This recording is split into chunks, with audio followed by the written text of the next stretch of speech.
G'day legends, I hope you're doing well. I had an amazing adventure recently. We were on a family holiday in Bali and I cooked up a plan to go for an epic bike ride while the girls were out shopping. I'll admit it was a bold, perhaps stupid plan, given my limited experience in Bali.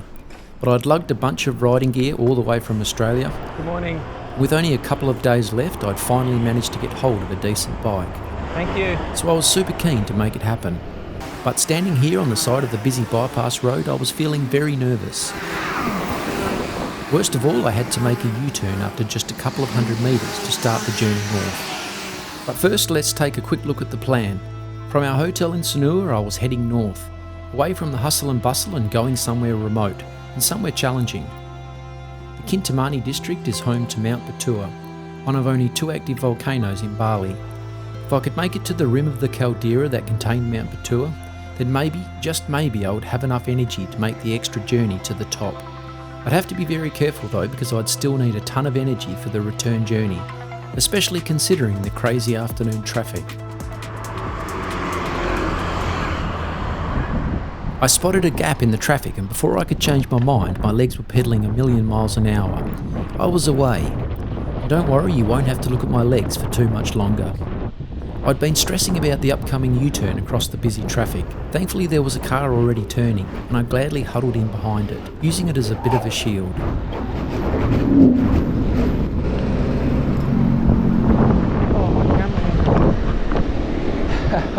Mission accomplished. That felt good. We are off. This is not so bad. With that out of the way, I had one less thing to worry about, but there were still a lot of things that could go wrong. Another 20 kilometres on this bypass road, including 2 lane switches,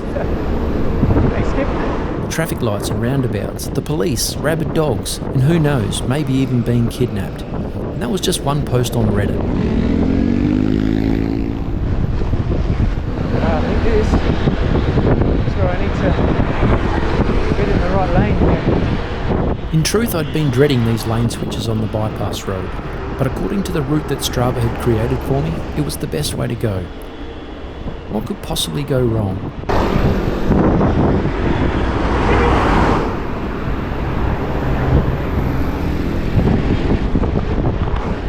I think that's it.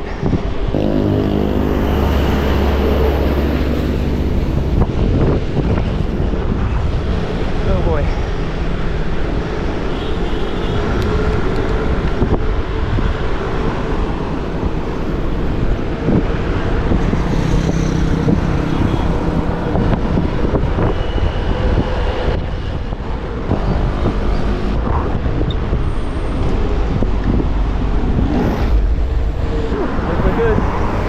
I was very happy to get that over and done with.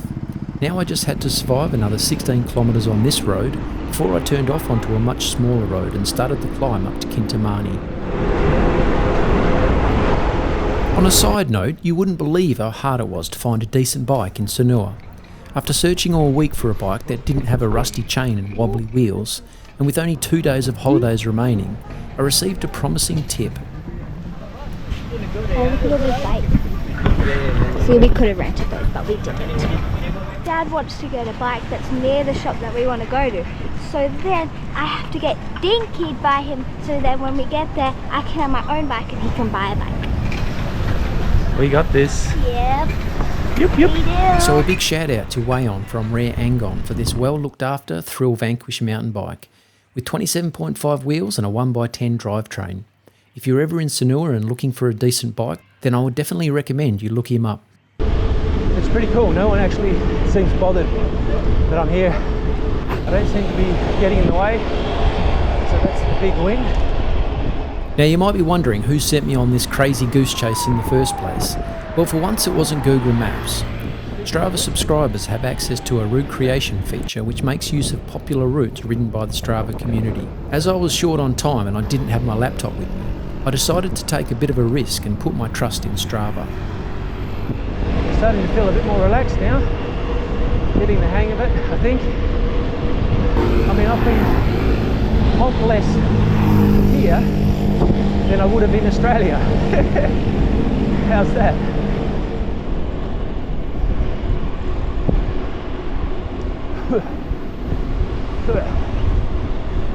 Don't get that in Australia.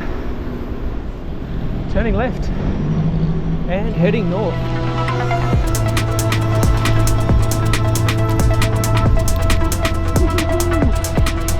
Oh yeah. And now the hills start.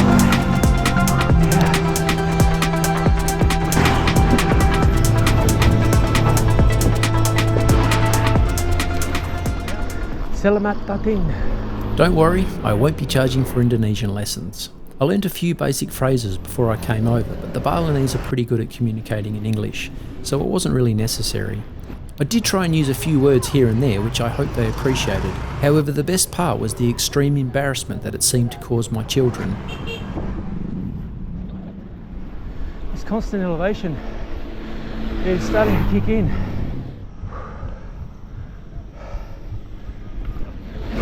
Ah, that was a bit sad. Giant orphanage on the left there. Wow.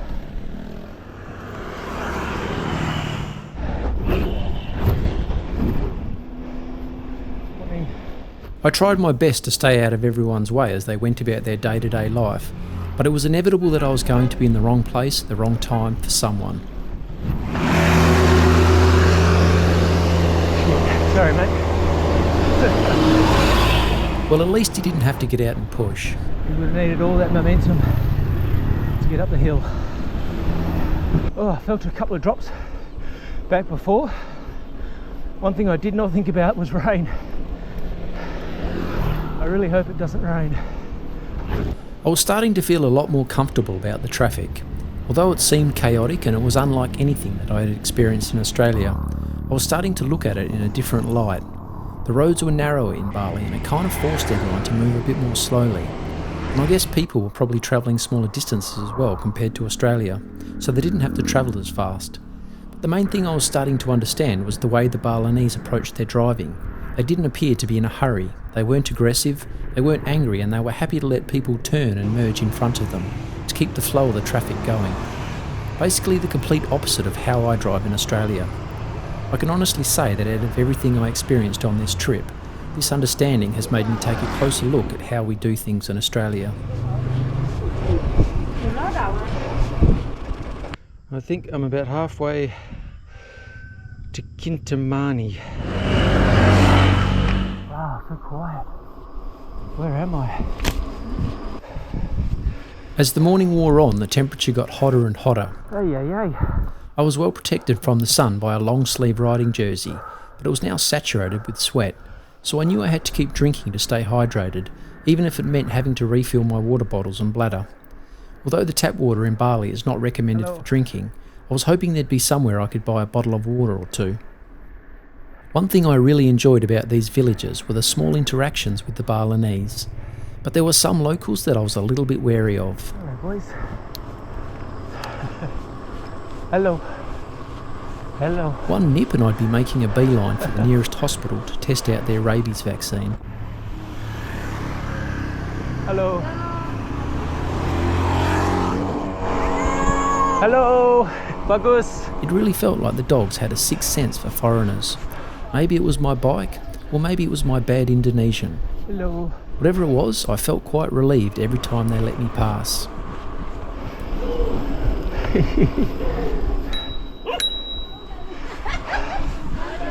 Selamat pagi.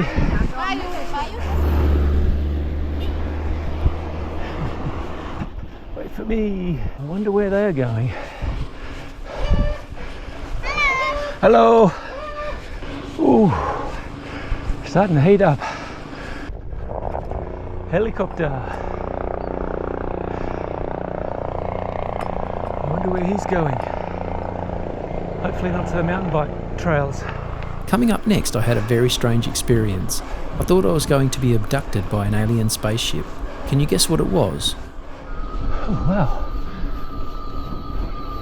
Birds. Oh shit. Pay attention.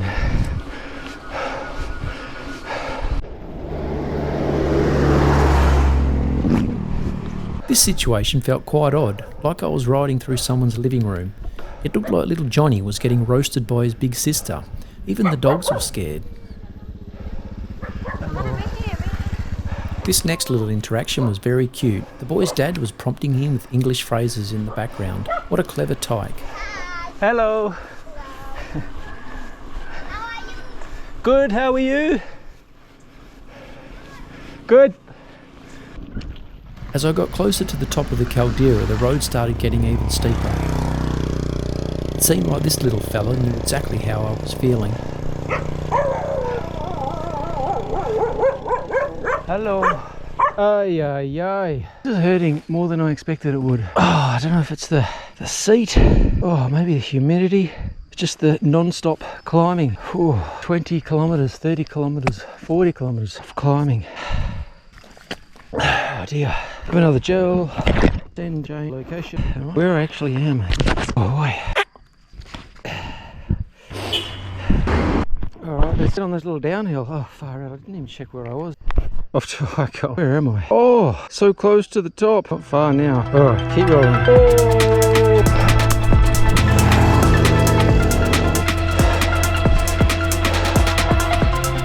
I think that might be the top. Now I did think maybe if I had the energy I was going to go and climb up Mount Batur as well, but I'm absolutely freaking cooked. I'm just glad it's all downhill on the way back. I'd finally made it to the rim of the caldera. It felt awesome knowing that the hard work was done and that it was mostly downhill from here. Next I wanted to find a good vantage point of Mount Batur and somewhere to top up my dwindling water supplies. Oh wow, that'd be Mount Batur. No way in hell I'm climbing that today. I saw on Google Maps that there was some sort of tourist attraction just ahead, so I pressed on for a couple more kilometres.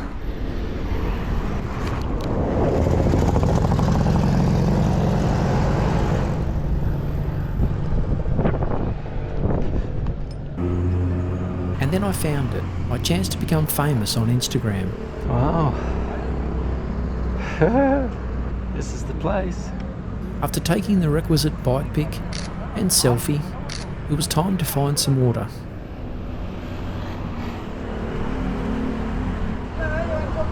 Hello, no thank you. Drink? Some drink, yes, please. This? Yeah. 20,000. No. 10,000. Okay, okay. And 5 for orange. 15? No, this no 5,000. Not 5,000. Oh. No 5,000. To water for 10? Yeah, this 10. Yeah. Okay, this 5.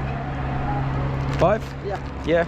Okay. Okay. Thank you. Terima kasih. Thank you. Thanks to the lovely lady, I was now ready to head back down the hill. It was going to be an epic descent, my biggest one ever.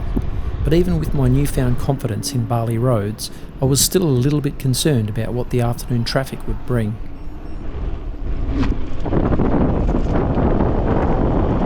Now we're cooking.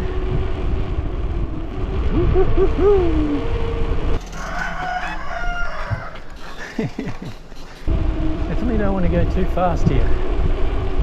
All it takes a little dog to run out, or God forbid, a child, and I'm done for. But hey, this is the life, downhill baby.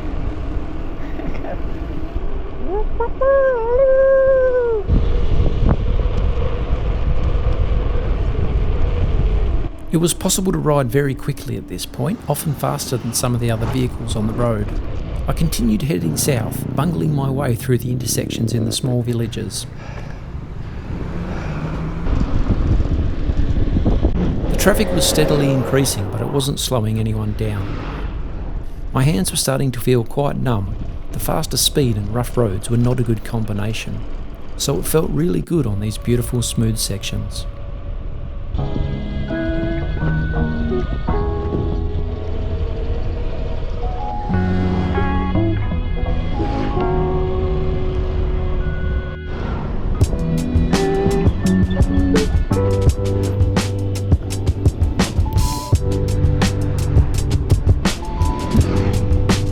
I had a chuckle to myself over these two fellas just cruising along.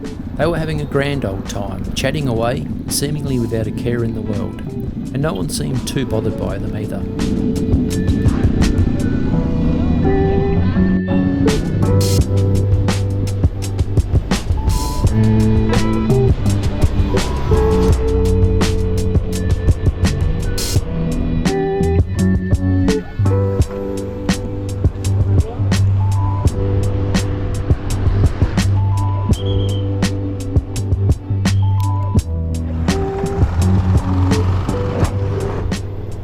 And this was something I hadn't seen before, a Balinese guy on a bike, chasing a big group of tourists.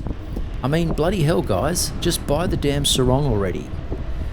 No, I assume it was just a tour group, doing the smart thing and riding down the hill after being shuttled up by their guides. The traffic had been flowing pretty well up to this point, however that was about to change. For the most part I was happy just to sit in behind the cars and wait, but when I realised I was turning right across the traffic and some scooters up ahead were lining up to do the same, I had to get a little more pushy.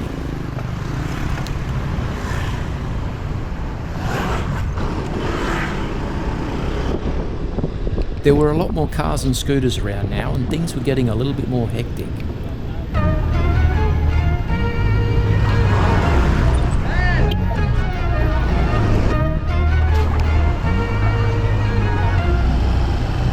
And then this started happening.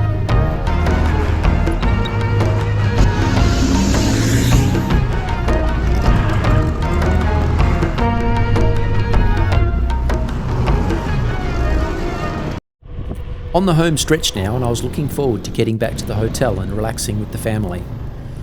It had been a challenging but super rewarding ride, and my mind was full to the brim with new experiences. Would I do it again? Would I recommend it to other people? Abso-bloody-lutely. With a bit of planning and the right precautions, I don't see why not. In fact, I reckon a tour around the whole island would be an incredible adventure, perhaps one for the bucket list. I saw there's a few bike touring companies doing this sort of thing, but also how good would it be to bring your own bike over, put it together at the airport and just go for it. Well, that's it for today. I really hope you enjoyed the video, something a bit different for this channel. Thanks heaps for watching, be chill on the roads, and I'll see you in the next one. Hello. Thank you very much.